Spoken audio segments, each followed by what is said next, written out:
opportunity for you guys. Now, I'm definitely going to keep it real with you guys. When it comes to putting your cases together, it's a couple of things that you guys need to make sure that you focus on, which is really, really important, which will help you in your histology journey. All right. The first thing is, whenever you are putting your cases together, if you have the opportunity and you can actually have the blocks there with you, especially while you're training or in school or maybe on your clinicals, if you can actually like just flip the block over to double check that the slide matches the block.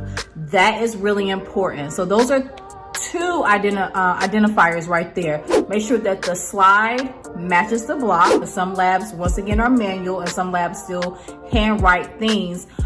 Make sure all three of those identifiers match. So the block, the slide tissue, and the label, the patient's name, date of birth, ID number, whatever you guys use, and the paperwork. So that's 4 things.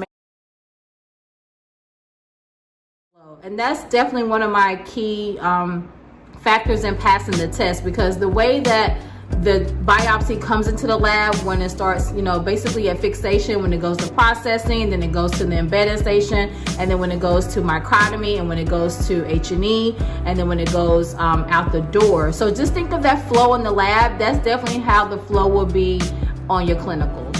One thing I definitely want to stress to you guys, whenever you are on your clinical site, be sure to take plenty of notes and ask plenty of questions. Do not think that you're bothering a histotech because you have questions. Whenever you're sitting with another histotech and you're shadowing, make sure that you ask those questions. If you see that they're trimming at a certain micron, or if you see that they have more than one slide when it comes to that block, if you see something is just a standard protocol, just say if it is a alopecia has a certain amount of slides, and then just say they get a PASD. You want to make sure that you ask all these types of questions and what the standing order is, what you may see in the lab, which is called standing order.